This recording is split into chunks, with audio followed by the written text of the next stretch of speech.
Olá, meus irmãos do nosso lar, bom dia a todos. Que Jesus seja conosco, que Deus, nosso Pai, possa nos abençoar nesse dia maravilhoso. Muita saudade de todos, saudade daquele ambiente, da casa, do nosso salão, cantinho da Joana, sopa, todos os amigos, né? Então, todos recebam um abraço nesse momento, que a gente está um pouco separado, mas em breve isso termina e a gente volta a nos encontrar e a nos abraçarmos. Hoje, então, coube para nós o estudo, o convite do Rafael e Devonete, o que nós somos gratos também. Então vamos dar início, porque o tema hoje é um pouquinho longo. Vamos ler uma mensagem do livro A Mensagem do Dia, de Sheila para Você, de Clayton Levy. Um livrinho pequeno, mensagens pequenas, mas que são muito acalentadoras e muito que nos instruem muito.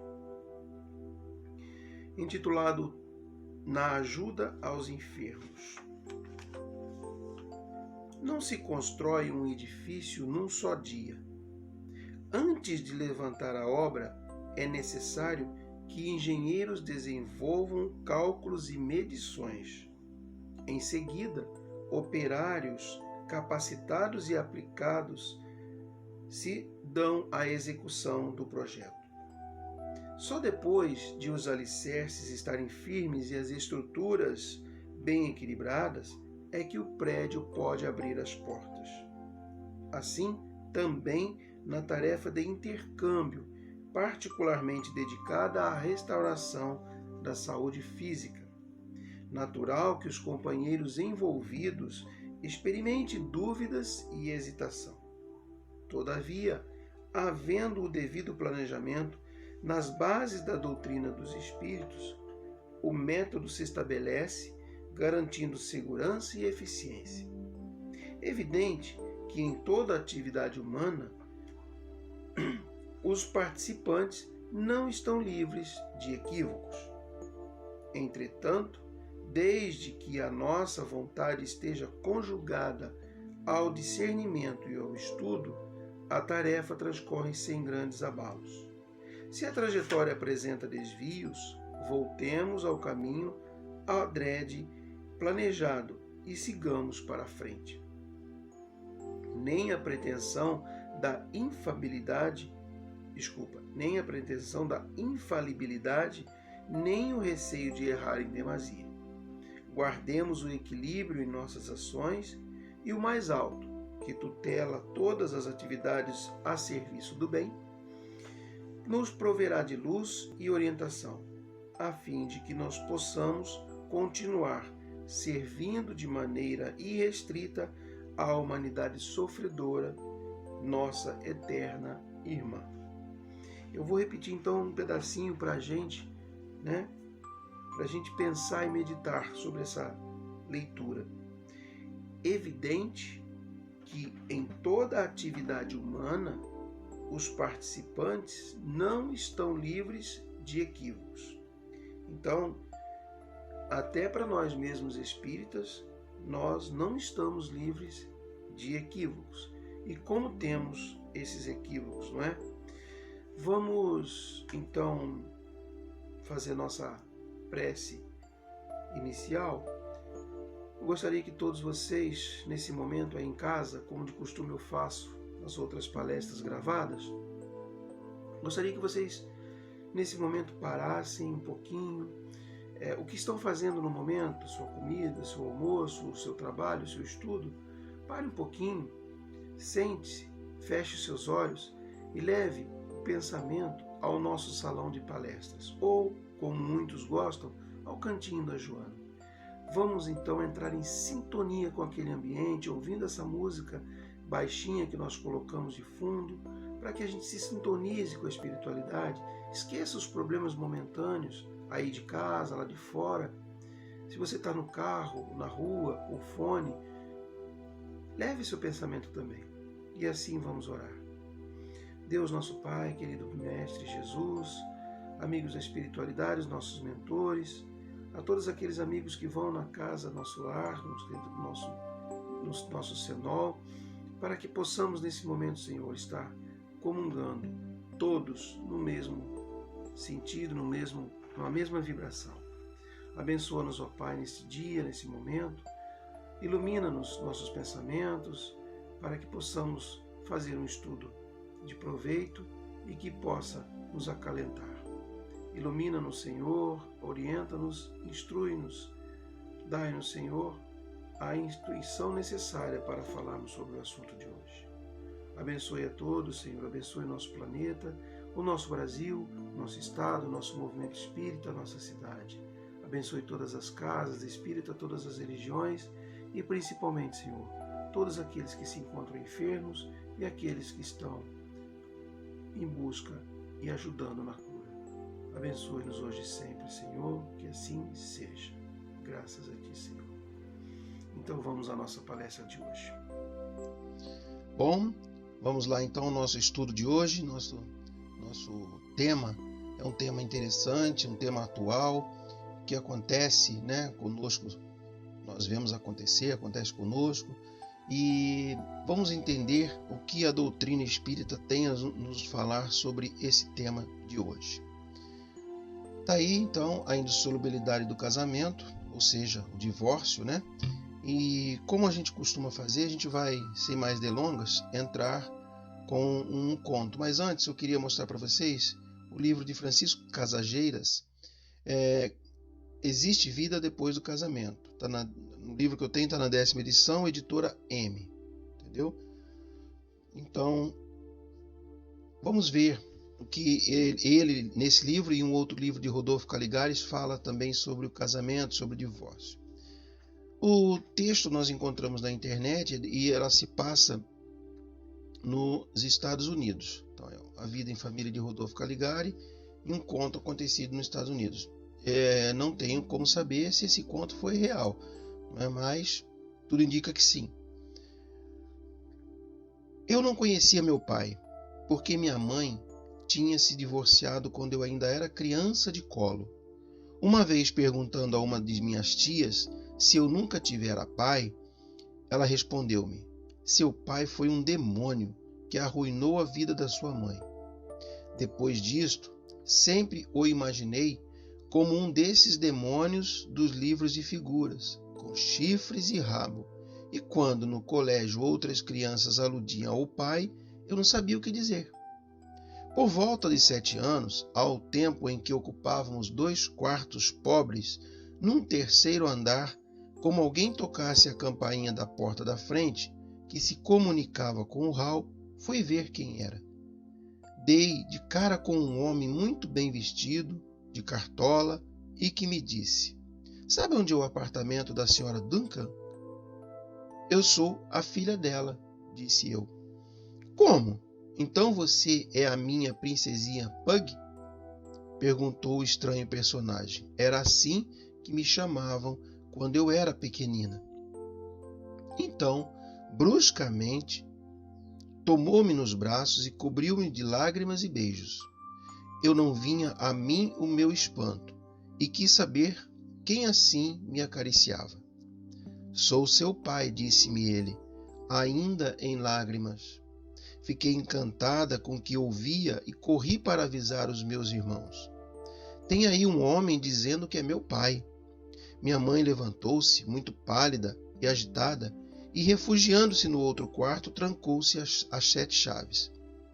Um de meus irmãos meteu-se embaixo da cama e o outro escondeu-se dentro do armário, enquanto minha irmã se debatia numa violenta crise nervosa. Diga a ele que vá embora, gritavam todos.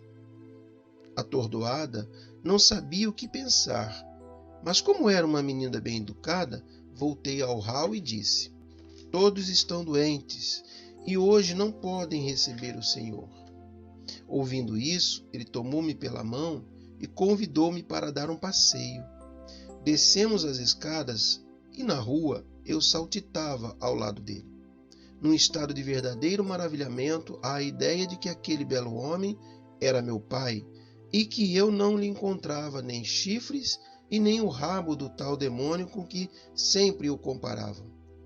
Ele levou-me a uma confeitaria e encheu-me de doces e sorvetes. Voltei para casa numa felicidade completa, mas ainda encontrei minha mãe e meus irmãos mergulhados no mais profundo abatimento. Pois eu gostei bem dele, eu disse. É um homem bonito e disse que vai voltar amanhã para me levar novamente à confeitaria. Mas ainda dessa vez, ninguém o quis rever e não tardou que ele voltasse a Los Angeles, onde tinha construído outra família. Interessante, né? O conto ele termina aqui, não diz o que aconteceu, mas olha que interessante.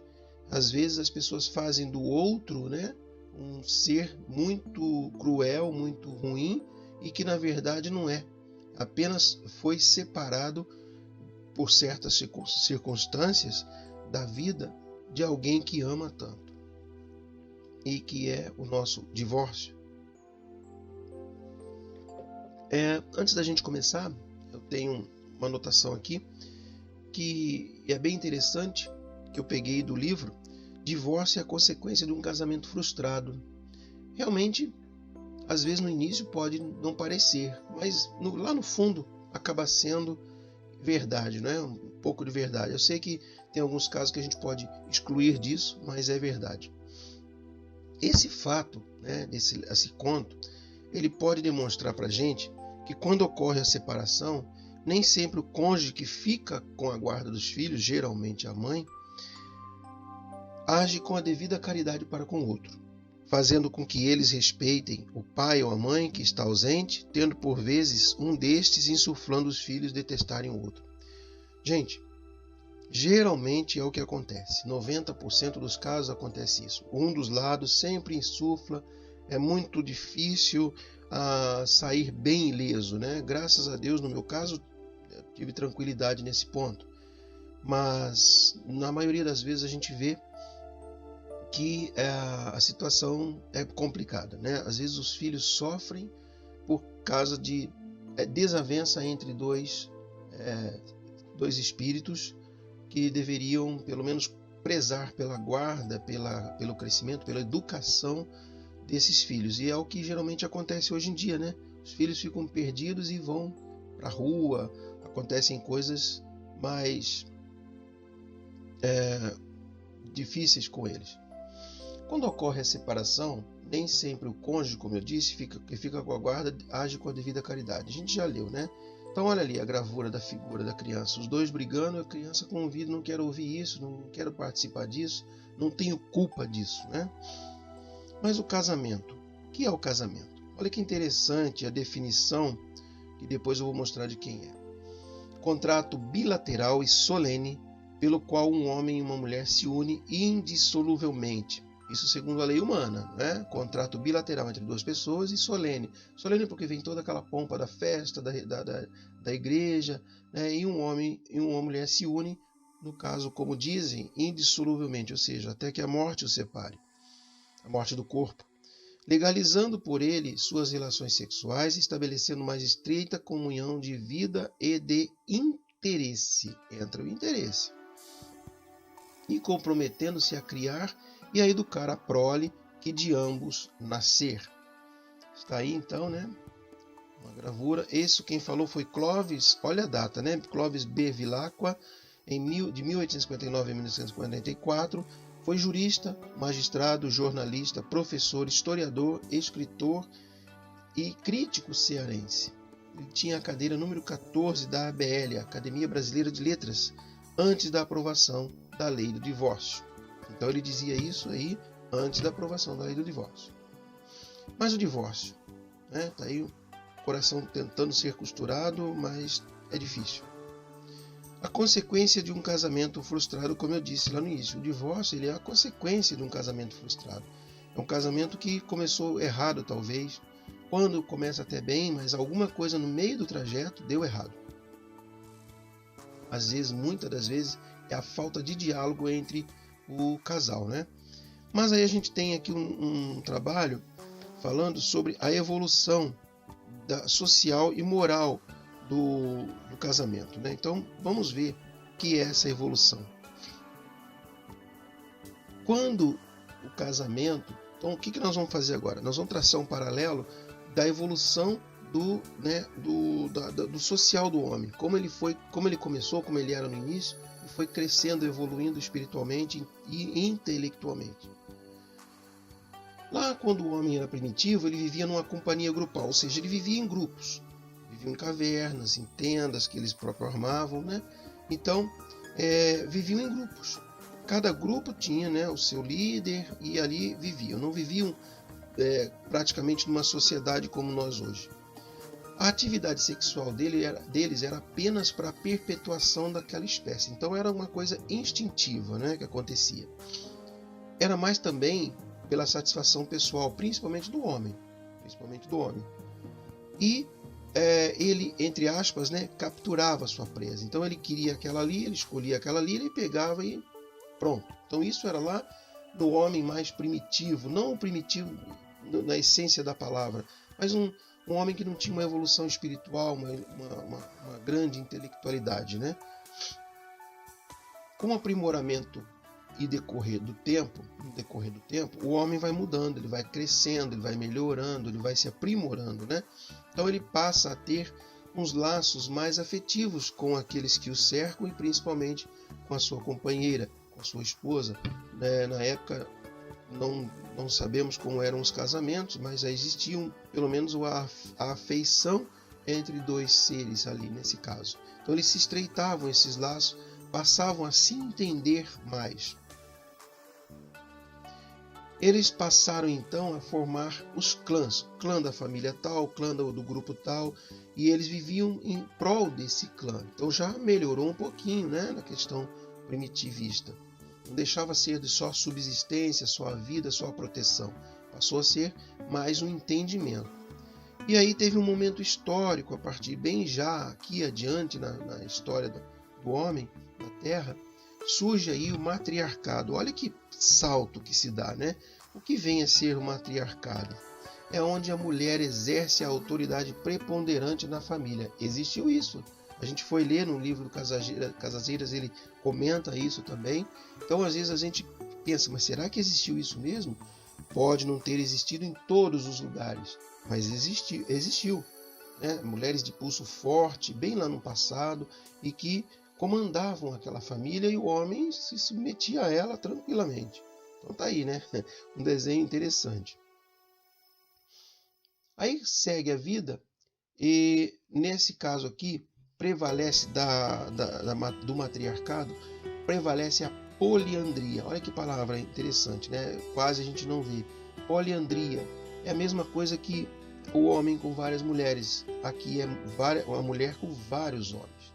Então ela teria vários maridos, vários homens. Então está aí, né? Olha a cara de satisfeito. Acreditava-se que a mulher estava ligada a uma divindade. Mas por quê? Por que ela era considerada como uma pessoa ligada à divindade? Porque ela era fértil, ela tinha a fertilidade, ela gerava outro filho, outro ser. Somente a mulher consegue fazer isso, né? ter o filho. Então ela passou a ser tida nesse momento, nesse período de tempo, como uma pessoa ligada a essa divindade, a Deus, por exemplo. Então ela tinha essa fertilidade, por isso ela era tida como então a matriarca, a dona do pedaço, vamos dizer assim. Mas na progressão do tempo, ou seja, o tempo caminha, né? O tempo é implacável para todos nós. Ou nós aprendemos, ou nós ficamos para trás. Então, a sociedade em si vai evoluindo, vai crescendo, vai melhorando. Estamos num patamar ainda difícil, sim, estamos. Mas se a gente olhar para trás, por exemplo, um período da Idade Média, quanta melhora nós não tivemos? Hoje, nós não temos todas aquelas atrocidades. Edson, nós temos bastante coisa ainda. Sim, mas a evolução não dá saltos. É para e passo. Plante uma árvore hoje e espere quanto tempo para você ver que ela vai dar frutos. Então, não temos como hoje começar uma lei e essa lei ser aprovada e ser respeitada, cumprida logo de início. Ela tem que ser, né, paulatinamente acostumada, colocada na mente das pessoas, apesar da exigência dela de ser respeitada, mas o ser humano tem um passo, né? Ele vai num passo para poder respeitar isso. Querem ver um outro exemplo muito interessante? Quando nós tínhamos horário de verão, Quando começa o horário de verão, parece que não é nada, mas 1 hora para o seu organismo físico é muita coisa. Até ele se acostumar, leva aí por volta de 1 mês, 2 meses. Depois, quando acaba, leva mais 1 mês, 2 meses. Então, o organismo da gente, apesar de não parecer, mas ele sofre a influência dessa mudança, né? E assim somos nós. O homem também descobre a sua participação no processo. Que processo? Aí, a partir de um certo momento, o homem, opa, pera lá, mas se não fosse eu, ela também não teria o filho. Apesar dela ser fértil, dela gerar, dela ter um ventre, ela não teria o filho se não fosse eu. Então o homem começa a pensar, a mudar a sua atitude, o seu pensamento em relação àquilo tudo. Olha como é que vai evoluindo. Vem um, manda, vem outro agora. Opa, peraí, eu também tenho participação, vamos lá. Só que as coisas não acontecem bem dessa maneira, né? E o que segue-se então, aí instala-se o patriarcado. E aí, como tem o homem à força um pouco mais, a gente sabe da história como foi isso que aconteceu. O homem manda e a violência até vem nesse caso. E aí, né, nós temos uma história. Olha que interessante essa figura que eu achei. O bigode dominando, calando e vendo as mulheres. E ainda mais os 2 garotinhos ainda fechando o ouvidinho da irmã, né? Interessante. No fundo era assim que acontecia. O homem passou a dominar e a mulher não tinha vez, não podia falar. E até poucos anos atrás, aqui no Brasil pelo menos, a gente tinha a questão da mulher não poder nem votar. Hoje já somos livres para isso. Temos todo um pensamento em prol da mulher, muitas leis amparando, né? Mas se a gente for pensar, não precisava ter tantas leis, tanta rigidez, era somente cumprir o papel que nós temos, que somos filhos de Deus e um deve respeito ao outro. Então no patriarcado, o predomínio do homem sobre a mulher, então troca o lado aí, né? A mulher deixa de ser a dona do pedaço e passa a ser o homem o dono do pedaço. Tivemos também, ou temos ainda, vou colocar aqui, eu estou botando tivemos porque estava no livro, mas temos ainda em alguns países a poligamia. Ainda existe a poligamia em alguns lugares, principalmente no centro da África, né? Algumas tribos, algumas cidades, alguns países aceitam a poligamia. Se eu não me engano, no Oriente também aceitam em alguns lugares a poligamia, que é, como eu disse, o homem com várias mulheres, né? Então tá aí, um casamento, um homem, desde que ele possa cuidar disso tudo, né? Dar conta, inclusive financeiramente, ele pode nesses lugares. O homem detém o poder sobre várias mulheres. Eu coloquei ali o poder, entre aspas, porque está no livro, mas naquela época acontecia realmente isso, né? Então ele dominava tudo. Então a mulher vivia em casa, cuidando dos filhos, cuidando da casa, e ele tinha o poder de decisão em tudo. Mas vamos ver como é que fala o Espiritismo. Mais à frente nós vamos voltar a falar isso. Vamos ver o que o Espiritismo, ou o que o Livro dos Espíritos fala para a gente a respeito dessa questão. Na questão 701, qual das duas, a poligamia ou a monogamia, é mais conforme a lei da natureza? Olha que interessante, né? Kardec já se preocupa com isso lá em 1857 e faz essa pergunta aos espíritos. Então, às vezes a gente passa batido por essas questões e não percebe. Poxa, mas tem isso lá no Livro dos Espíritos? A doutrina espírita tem tudo. Somos nós que não estudamos corretamente e não damos a atenção devida a isso. A poligamia é lei humana, cuja abolição marca um progresso social. Então, ela é uma lei nossa. O homem criou isso. E quando ela for extinta, ou seja, ser abolida, ela marcará esse progresso social. Estou falando nesse verbo, marcará, porque, como eu disse, ela existe ainda em alguns lugares. Então, quando isso acabar aqui no planeta, ela vai ser um marco do progresso social. Segundo as vistas de Deus, tem que se fundar na afeição dos seres que se unem. Na poligamia não há afeição real, há apenas sensualidade. Então, o que ele está querendo dizer aí? Os espíritos dizem que tem que ter afeição entre os seres, e não essa necessidade de ter várias mulheres, como é o caso aqui da poligamia, ou até da poliandria, como eu falei. Nós não temos notícia, mas pode ser que aconteça, né?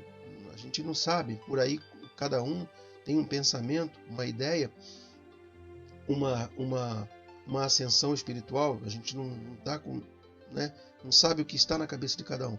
Mas que nas segundas vistas de Deus, o que deve haver é a afeição entre dois seres. E na poligamia não há essa afeição real, é apenas uma sensualidade. Então, como se fosse o título do poder. Eu tenho, eu posso, né? E assim é. E um comentário então de Kardec nessa questão da poligamia. Ele diz assim, agora palavras de Kardec. Se a poligamia fosse conforme à lei da natureza, deverá ter possibilidade de tornar-se universal, o que seria materialmente impossível, dada a igualdade numérica dos sexos. Deve ser considerada como um uso ou legislação especial apropriada a certos costumes, e que o aperfeiçoamento social fez que desaparecesse pouco a pouco. Então, ele está dizendo aqui o seguinte, que se ela fosse igual à lei da natureza, ela não existiria. Se fosse uma lei normal, divina, lei natural, ela não existiria, porque a igualdade numérica, ou seja, seria a questão numérica do sexo seria iguais. A gente tem hoje uma equivalência entre os dois sexos no planeta.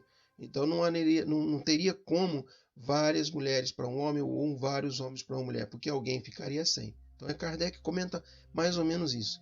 E ela deve ser considerada como um uso ou legislação especial apropriada a certos costumes. Como eu disse, em alguns locais, algumas tribos, alguns países, cidades, eles têm esse costume, vamos dizer assim, né? Então eles têm uma lei apropriada para isso.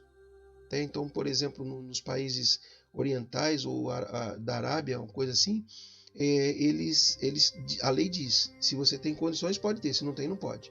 Tem condições de cuidar, de manter financeiramente, inclusive, tudo bem. Se não tem, não pode. Mais que isso aí, o aperfeiçoamento social da raça, do ser, né, do espírito, ele vai modificar, ele vai melhorar e isso vai acabar. Como disse na questão, o aprimoramento social do ser humano. Mas vamos falar um pouquinho agora, nós falamos da evolução do homem, né? Da vida social e moral do homem. Vamos falar da evolução do casamento em si, aquele enlace matrimonial que acontece nos moldes de hoje em dia, né? Como foi, como começou isso e como está hoje em dia. Então tá aí. Evolução do casamento. Nos tempos mais recuados, e quando a gente fala recuado, gente, é bem lá atrás mesmo, apesar da figura aí ser uma figura nova, mas é muito lá atrás mesmo, quase perto do homem, né, até primitivo, um pouquinho mais, quando ele começa a ter uma certa noção e inteligência. Nos tempos mais recuados, o homem raptava pela força a sua amada. Então ele gostava, ele ia lá, pegava e trazia, e ela não podia falar nada, os pais, às vezes aconteciam brigas, mas ele fazia isso, né? Como o tempo segue, ele prossegue na evolução, há um progresso, um certo progresso. O candidato, a partir daí, em vez de raptar a mulher, a esposa, ou a noiva, ou a filha do pai, né? A filha, esse candidato ao casamento oferece ao pai da noiva um valioso presente, que eram os dotes. Então ele tem um sítio, uma fazenda, dinheiro, gado, o que tinha na época. Então ele, olha, eu ofereço isso, eu pago para você para ter ela para mim. Olha que interessante, né? Será que isso existe ainda hoje? Nós não temos notícia. As famílias, em alguns países, alguns lugares, pode ser que exista, mas isso já caiu de moda. A evolução humana já está num certo patamar que não existe mais isso, né? Ele passou da captura pela compra. Não é muito diferente não, né, gente? É uma coisa ainda muito esdrúxula, muito dura, muito estranha para a gente falar e tentar pensar nisso.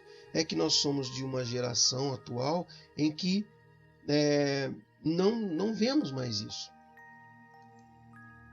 Tempos após, ou seja, o tempo segue, a vida começa a melhorar, o homem intelectualmente, moralmente, ele vai crescendo e tempos após isso, o casamento transforma-se em um contrato entre os responsáveis, ou seja, entre os pais, né? Então eu pai de uma filha, o pai do noivo, fazemos um contrato no casamento dos dois, né? Já não tem mais o dote, mas ainda a filha talvez não queira, o filho talvez não queira, mas as duas famílias, por serem abastadas ou por terem um vínculo, fazem digamos assim, entre aspas, a perpetuidade dessas famílias entre eles. Isso a gente ainda vê em alguns pontos, em alguns lugares ainda, né? Isso já é mais recente, então acontece sim.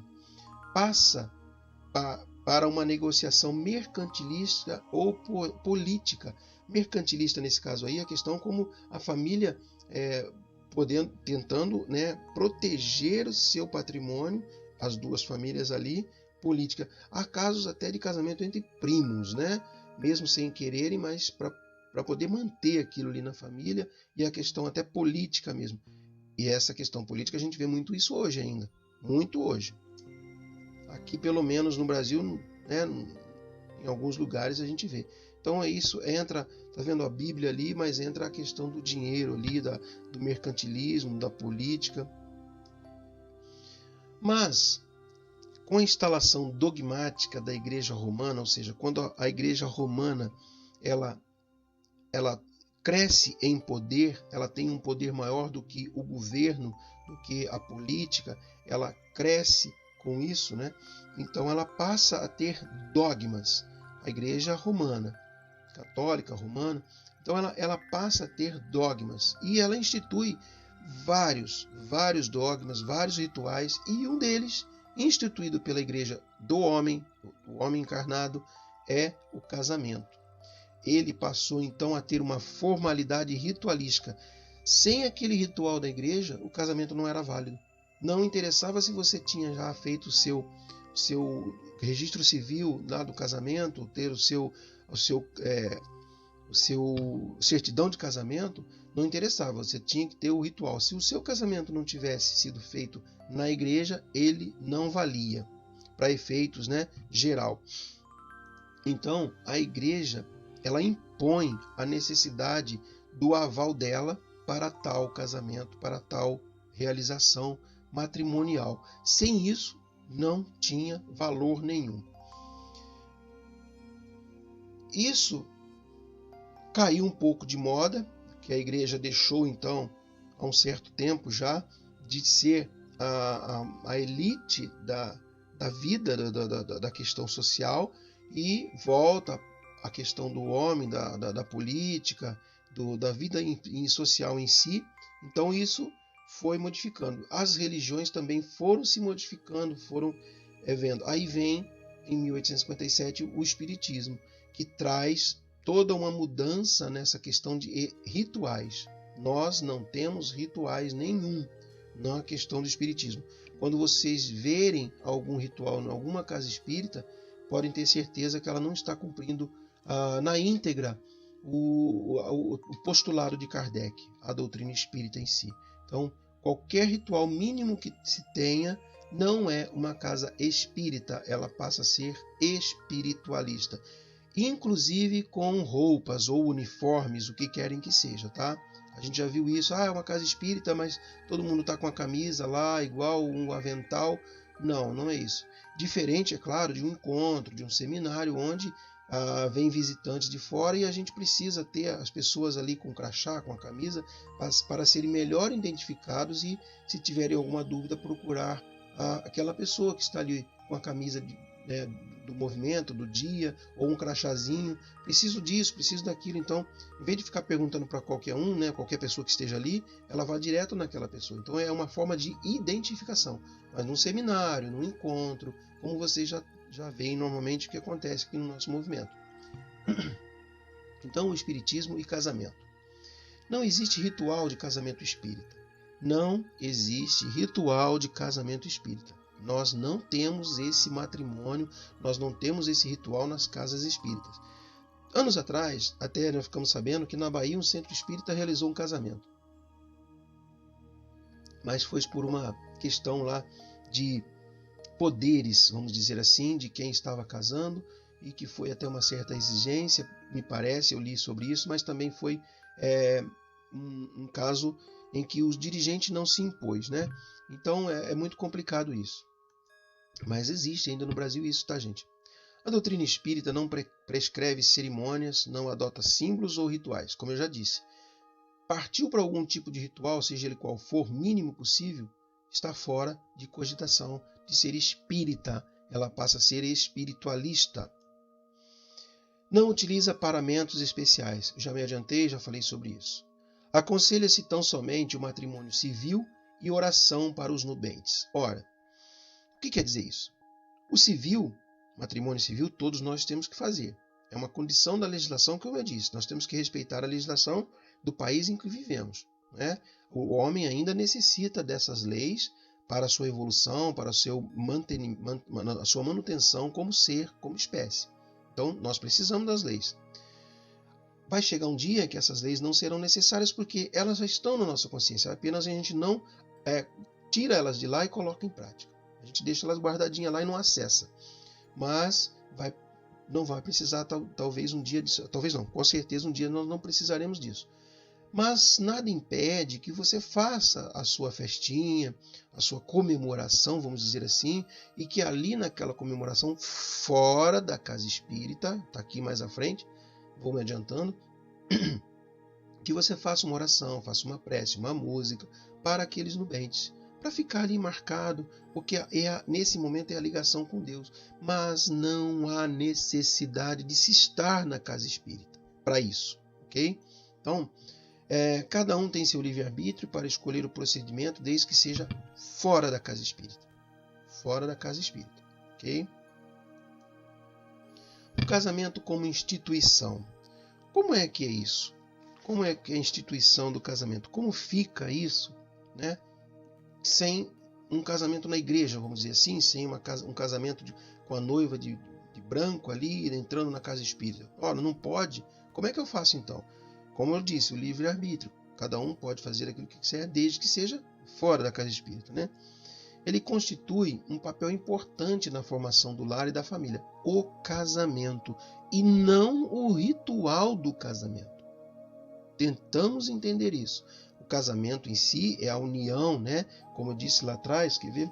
Ele está dizendo aqui, ó, o Casazeira disse no início que é uma união entre dois seres que está definida no cosmos por Deus, né? Então, é importante dizer que essa formação do lar e da família é a instituição do casamento em si e não o ritual. Temos que separar bem isso, ok? Sofre com as turbulências devido à fase de transição do planeta. Toda essa turbulência que estamos vivendo hoje, a incompreensão, a violência, a falta de afeto, de carinho, de entendimento e a falta de diálogo. 90% das questões de divórcio são a falta de diálogo e a intolerância um para com o outro. Isso aí é fato. Então, a transição do planeta, pelo qual ele passa no momento de uma transição de provas e expiações para a regeneração, também influencia nessa questão porque aqui estão aqueles irmãos, aqueles espíritos recalcitrantes no passado e que têm uma nova chance, estão tendo uma nova chance de se melhorar. E eles vêm com toda aquela carga da época em que estavam aqui com negatividade. Então eles estão aqui para tentar se harmonizar, se melhorar e ter uma nova chance a partir de agora. Não tendo, vão ser, né, expurgados, como diz no livro, essa palavra mesmo, para outro planeta. Vão ser retirados daqui e irem para lá. E nós, eu estou colocando nós com uma certa presunção, mas se a gente não tomar cuidado, a gente vai também. Mas nós que já temos esse entendimento da doutrina espírita, nós temos que fazer um tudo, começarmos desde já, ou já devia ter começado, a melhorar, para não sair daqui. Porque aqui é um lindo planeta. É um lindo, essa natureza bela, esse sol que está fazendo hoje, muito lindo. Então a gente tem que agradecer a Deus por estarmos numa escola, num planeta como esse. No futuro, os grupos familiares terão as características Quais características serão dos grupos familiares num futuro, talvez bem próximo? Basta que nós queiramos e façamos por onde. Façamos isso. Nós vamos ter as características da fraternidade entre todos, principalmente entre casais e filhos. Nós vamos ter a compreensão, nós vamos ter o amor. Não aquele amor tão real quanto de Jesus, porque isso só quando formos espíritos princípios puros, mas aquele amor que une, que confraterniza, que se entrega, né? O casamento é um progresso na marcha da humanidade. Olha, essa marcha é aquela marcha da melhora, da ascensão espiritual, da evolução espiritual da humanidade. Então, o casamento, como instituição e não como uma cerimônia ritualística, ele é essa ascensão, ele promove essa ascensão, ele auxilia na ascensão espiritual de cada um, né? Principalmente daquele casal. E isso também vai passar a ser um diferencial para os filhos no futuro, né? Porque vão deixar de acontecer tantos divórcios assim. E a sua abolição seria o retorno à infância desta mesma humanidade. Ou seja, todo mundo fala assim, o casamento hoje, daqui a um tempo, não vai existir devido a essas questões do divórcio. Não, é o contrário. O momento em que se passa o planeta hoje traz todo esse aparato de divórcio, essas coisas todas de mal entendimento. Mas no futuro próximo, isso vai ser modificado. Então, se hoje nós acabássemos com o matrimônio, o casamento, seria um retorno da humanidade para a sua infância, lá para trás. Como eu comentei, matriarcado, patriarcado, é como se fosse voltar tudo isso. Então não é assim, a gente sempre caminha para frente. Apesar de alguns pararem ali e ficar marcando passo no mesmo lugar, mas caminha para frente. Então, o casamento é necessário. O casamento como instituição. Repito sempre isso. Ele é necessário para a marcha da humanidade para o seu progresso. Colocando o homem abaixo de algumas espécies com uniões constantes. Então, se a gente voltasse no tempo, a gente ia ser, né, abaixo ou igual a algumas espécies com uniões constantes. A gente estaria... existem animais na natureza, não me lembro agora alguns, porque quando eles se unem como vamos dizer assim, um casal na natureza, eles não se separam, eles continuam até a morte de um ali. Então, são alguns animais já dando exemplo para o homem, né? Tipos de casamento. Nós temos tipos de casamento. Esse é complicado, né? A gente não percebe no dia a dia. Quando a gente para estudar, que o livro mostra para a gente entende que realmente existem casamentos. Vocês vão ver que ainda existem esses tipos de casamento, de matrimônio, vamos dizer assim. As relações conjugais familiares acontecem entre espíritos possuidores de vivências pretéritas, positivas, negativas ou meramente casuais entre si. São os interesses. Está no livro, tá, gente? Essas palavras negativa, positiva, o que é isso? São espíritos que têm vivências lá atrás de problemas, convivências, podem ser positivas ou negativas. Quando é positiva, eles se unem e ficam bem. Mas quando é negativa, há aquele atrito, né, gerando vários conflitos.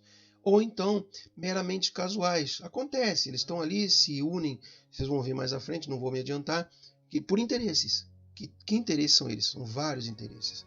Então nós temos os casamentos, vamos começar com o mais complicado, né? Casamentos materiais, olha ali, na cama, finanças, um juiz aqui e várias regras, vários acordos, Código Civil aqui do lado, aqui embaixo, né? Então, estão discutindo a relação, assina aí e pronto, é isso que eu quero. Vocês acham que não existe casamento assim?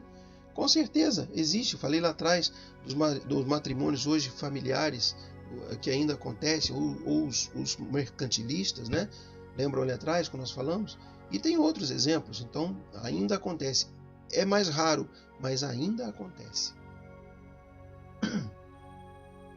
O motivo da aproximação desses seres, né, desse casal, dos cônjuges, é todo material. É sensual, é material, querem ver? Impera geralmente o dinheiro e, aqui tem um A errado, né? O sensualismo, ou seja, a parte sexual impera nisso aí. Um gostou do porte físico do outro, se une e com o tempo isso, né? Mas esquecem que ali escreveram, né? Fizeram um contrato matrimonial. E esse é o problema que acontece geralmente entre um casal. A solução de questões financeiras pode ser também esse casamento material. Me desculpem. A solução de questões financeiras. Nós já colocamos lá atrás. Uma família se une, duas famílias se unem para resolver questões financeiras deles ali, entre eles, para não não perder aquilo ali, ou então para solucionar alguma coisa que está errada. Infelizmente isso acontece. Não tanto quanto numa idade passada, um tempo passado, e não muito tempo, né? Mas ainda às vezes acontece hoje em dia. Casamentos expiatórios. Nós falamos ali de questões negativas num passado num passado distante, ou um pouco distante. Então são seres que necessitam estar junto agora para resgatar alguma coisa do seu passado. Resgatar ou um, ou o outro, ou ambos. Então eles vêm para resgatar isso. Se vêm preparados e colocam em prática isso, tem a resignação de um lado ou de outro, se resignam, isso pode dar certo, mas é muito complicado. Aqui, casais se reúnem para a reparação dos seus atos de desatino em vidas pretéritas. Vejam bem, não precisa ser que os dois tenham reparação de atos. Pode ser só um. O outro pode ser aquele mais condescendente, mais tranquilo, de maior entendimento, mas isso gera um conflito ainda entre ambos nessa vida atual. Pode haver uma união repetidas vezes para o total resgate. Isso é muito interessante para nós. Não suporto mais você, vou tentar não quero nem mais saber de você na próxima vida. Olha, não é bem assim não. Se não deu certo agora e já tinha que ter dado certo, você pode ainda voltar. E ele fala aqui, pode haver a união repetidas vezes para o total resgate. Não quer dizer que venha marido e mulher, né? Mas vem ali naquele vínculo. Vem ali junto. Não detesto ele e tal, mas está ali, tem que estar ali. Né? Então é muito complicado isso. Prestem atenção no que estão fazendo hoje, para não ter que voltar amanhã. Mas também pode dar certo, né? Graças a Deus. Pode ser também expiatório para ambos ou somente para uma parte. Então eu já me adiantei e já falei sobre isso. O objetivo não é o sofrimento, mas sim a oportunidade de reatamento. Não é vir para sofrer entre ambos. Como está aqui, é uma oportunidade divina que Deus nos dá, da reencarnação ao lado de um outro ser, para a gente reatar, para a gente melhorar, para a gente crescer junto. É aquela questão, ame o seu próximo. E nesse caso aí, amar o próximo é pegar na mão dele e vamos, olha, não está dando certo, mas a gente tem que melhorar. Puxa, aquele que tem mais condições, puxa o outro. Olha, você está atrasado, você precisa estar aqui na frente. Vem comigo, eu ajudo, né? Estou aqui para isso. Então, quando isso acontece, é ótimo esse reatamento, a melhora espiritual daquele que está um pouco defasado em relação ao outro, ou os dois, se estiverem defasados, se entenderem e seguirem o seu caminho. Gente, às vezes a gente vê tantos casos, né, de um ser tão difícil para o outro, mas o outro tem ali aquela paciência, aquela resignação. Está cheio de casos ao nosso lado. É só parar um pouquinho nessa nossa correria, nessa nossa doideira de hoje, para ver que existem casais assim. Tem aquele um mais calminho, com fé, com aquela força, né, aquela crença em Deus de que vai conseguir ajudar o seu parceiro ou a sua parceira e arrasta ele para o seu lado e ficam ali a vida toda seguindo o seu caminho e com certeza ali vai melhorar, com certeza vai. Também, né, pode ser uma questão de criação da afetividade, como eu acabei de falar. Um é tão afetivo que o outro se rende a ele e segue o caminho juntos. Casamentos provacionais. Meu Deus, olha isso. Não são casamentos que estão ali para provar alguma coisa, né? Para aguentar o outro. Então tá aí o casal que faz lutas marciais no dia do seu casamento. Interessante isso. Geralmente um é mais pacífico e resignado que o outro. Então a gente já veio falando isso, se adiantando um pouco. Acontecem para que os dois espíritos exerçam a paciência, a serenidade e a solidariedade. Esse casal ali da foto tem que, né, começar a melhorar. Pode acontecer de um estar espiando e o outro provando. Olha que interessante isso. Um pode estar em expiação, aquele que é mais recalcitrante, mais difícil, aquele ser difícil, e o outro está provando, ou seja, ela tem que provar alguma coisa, passar por essa provação da resignação, da pacificação, da paciência, da serenidade, da solidariedade para com aquele que está espiando. Então é aquele ser que vem para, além de provar alguma coisa, de passar por aquele resgate, ajudar um próximo que está espiando. Esses casamentos são os difíceis, né? São muito difíceis, mas com certeza há aqueles seres que são o resignado de um lado, conseguem trazer o ser até o final de suas vidas e melhorá-lo, ajudá-lo. No entanto, quando há o desgaste da união ou começam as agressões físicas e até morais, será lícito optar pelo adiamento do resgate e da convivência. A palavra aí muitos usam divórcio, separação. Mas olha o que os espíritos lhe dizem, o livro diz, que é lícito optar pelo adiamento do resgate e da convivência. Lembra ali atrás que a gente pode voltar repetidas vezes? É esse adiamento aí. Você adia aqui, separa-se hoje, mas amanhã você volta, ou como esposo e esposa de novo, ou como filho, ou como mãe, ou como pai, ou como irmão. São pessoas que vão ter que se reatar de alguma maneira, de alguma forma, né, e voltam ali. Muitos casos, é interessante isso, né, que a gente esteve lendo. O que acontece? Um casal não se dá bem, a agressão física ou até a morte. E quando acontece isso, pode haver, quando um morre, né, um desencarna antes do outro, pode acontecer até dele voltar como neto naquela mesma vida ali próxima, para poder ter o entrelaçamento afetivo entre eles, porque qual avô não adora o neto? É muito difícil. Tem casos? Temos, mas é muito difícil que acontecer isso. Difícil acontecer é que um avô não goste de uma criança e um neto não goste de um avô, claro, né? Mas aí chegamos então aos casamentos felizes. É um tipo de casamento que parece ser raro, mas existe.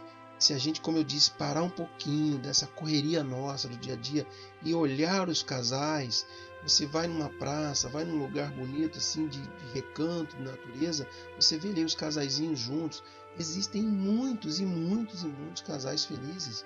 Que lá, como está nessa imagem, né, velhinhos de mão dadas, olha que chique, olha que chiqueza esses dois aí, de terno, gravata, chapéuzinho, ela de blazer, de vestidinho, sapatinho altinho ali um pouquinho. Quem gosta, quem é detalhista pode reparar, né? A imagem está um pouquinho distorcida, mas dá para ver. Então, existe isso sim. São espíritos aqui reunidos que têm laços de amizade e fraternidade. Isso aí, eles vêm já, talvez só para provar alguma coisa, mas também para ajudar outros seres que estão sob sua tutela. Eles vêm para ajudar aqueles seres que ainda são recalcitrantes, que têm problema, que vêm para expiar ou para provar. E eles estão ali para auxiliar, estão ali para tutelar, encaminhar esses seres. Então são espíritos afins já, né, que vêm para ajudar alguém, para ajudar um ente querido do seu círculo ali espiritual. Isso a gente vê muito isso. Tem uma relação mais harmônica e feliz. Lá no Livro dos Espíritos e no Evangelho tem alguma coisa sobre isso também, só da gente dar uma estudada. São casamentos acontecidos entre espíritos afins, então já falei sobre isso. Encontram mais felicidade na descoberta das soluções para os obstáculos. O que é isso? Encontram mais felicidade na descoberta das soluções para os obstáculos. São aquelas dificuldades e entre eles há o diálogo, há a conversa, há as ideias, a resignação, a fé, a esperança. Então, entre eles ali, solucionam esses obstáculos. É muito fácil eles resolverem essas coisas por esse diálogo, por essa afinidade. E, consequentemente, quem está ao seu lado também vai ter essa afinidade, vai ter essa vibração, né? Eles vão começar a melhorar vendo essa afinidade entre esse casal. O que diz o Espiritismo e o divórcio, para a gente já se adiantar devido à hora? A lei do divórcio é a lei número 6.515, de 26/12 de 77, já teve algumas mudanças, mas a lei ainda básica é essa, né? Mas o que o Espiritismo tem a ver com essa lei? Eu só coloquei a lei para vocês terem uma ideia de que ela existe. E o que é mais interessante é que com as leis as pessoas já se casam pensando na possibilidade da separação. Então, poxa, se eu tenho a lei do divórcio, não é tão difícil hoje em dia casar, é só ir lá e fazer uma verbação na certidão e pronto, né? Para quem é católico já tem uma questão aí de anular casamento, aquela coisa toda, são rituais, simplesmente rituais. Mas, como eu disse lá atrás, essa lei qualquer dia, qualquer hora, lá na frente vai cair em desuso, porque não haverá mais necessidade disso. né? Os casais vão se entender, a vida vai melhorar, a nossa progressão intelectual já é grande, mas a moral vai melhorar também, vai crescer e não vai precisar passar mais por isso, né? Mas o que acontece hoje é que, tendo essa lei de divórcio, as pessoas já se casam, se não der certo, eu me separo. Se não der certo, eu me separo. É tão fácil assim, né? Então não há mais aquela afinidade, né, de o amor, dos filhos, é mais um interesse, né? Pode não ser o interesse econômico financeiro, mas é o interesse de, não deu certo, separa. Não é bem assim que a gente tem que pensar, né? Allan Kardec disserta, ou seja, ele faz uma dissertação no Evangelho, como eu disse, né, no capítulo 22, sobre a questão do casamento. Ele lembra que o casamento é a união conjugal que todo casamento, aí não é casamento, que todo casal deveria ser regido pela lei de amor. Então, todo casamento ele deveria ser regido por essa lei de amor. Então, Kardec comenta sobre o casamento, sobre essa lei de amor, lá no livro do Evangelho, capítulo 22. Dá uma procurada lá. Lembra também Kardec que o casamento é uma instituição humana. Eu já disse isso lá no início. O homem criou esse ritual do casamento. A união afetiva entre dois seres é uma questão de união divina, mas o casamento neste ritual, nesta forma, tanto no civil como religioso, é instituição humana. É passível de erro, claro, por isso a lei do divórcio ainda é uma necessidade. Ele disse ainda, tá? Ainda é uma necessidade. Não foi Kardec que disse isso, mas está no livro. Então, é uma necessidade do homem ainda.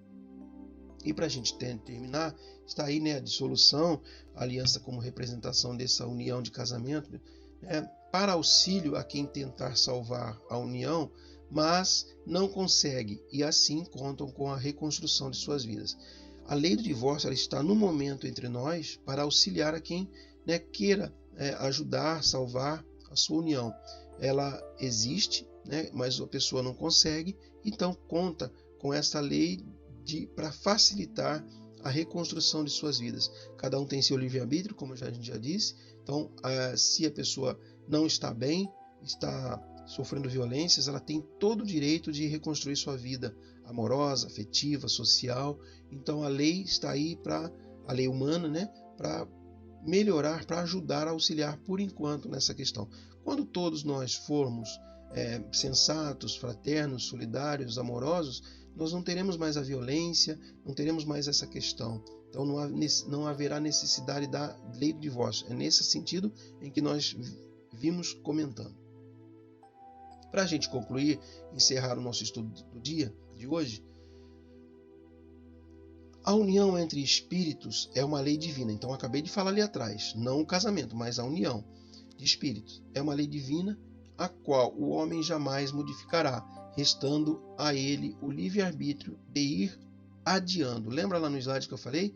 Pode adiar várias vezes, mas vai ter que voltar, vai ter que reaver, resgatar aquilo ali.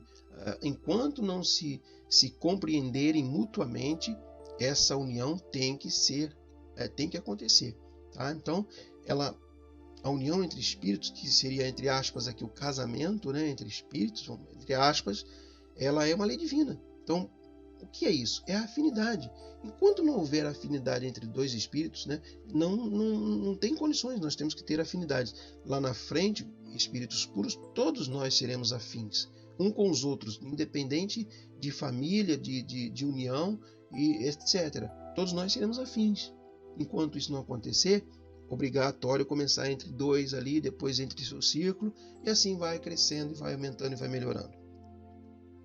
Está aí. Este é o rumo que devemos tomar. É Jesus apontando para o casal de espíritos, né, ou encarnados, o que devem fazer para seguir e para se melhorar.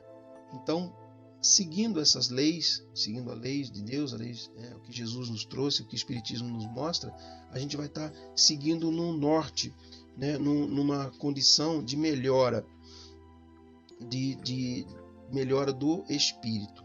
Então, que nós possamos, meus irmãos, ter em mente o que é o divórcio, né, o que é o casamento, mas separarmos o casamento do ritual do homem e o casamento da união entre espíritos, o que é diferente. A gente tem que sentar, estudar, refletir sobre isso. A gente pensa numa coisa hoje, mas sem refletir. Então, nós temos a obrigação de refletir muito sobre isso. Então, o Espiritismo está aí para nos mostrar. Será que o Espiritismo fala do divórcio? É só a gente entender e procurar lá no Livro dos Espíritos, principalmente, que ele fala assim. Kardec, como eu coloquei no Evangelho segundo o Espiritismo, no capítulo 22, também fala sobre isso. Então, procuremos, entender um pouco mais de como é esta união entre espíritos, essa lei divina na qual o homem jamais modificará, como está aí na tela para todos nós. Eu quero agradecer ao Rafael e ao nosso lar pelo convite. Estamos desejosos de voltar a nos abraçar, a nos ver como um sábado lindo como esse. Então, em breve nós estaremos juntos. Muito obrigado pela atenção, muito obrigado pela amizade, e que possamos entender que tudo que nós passamos e estamos passando ainda é necessário para nossa evolução espiritual, nosso melhoramento. Então, que todos tenham um final de semana lindo, de paz e de bênçãos. Que assim seja.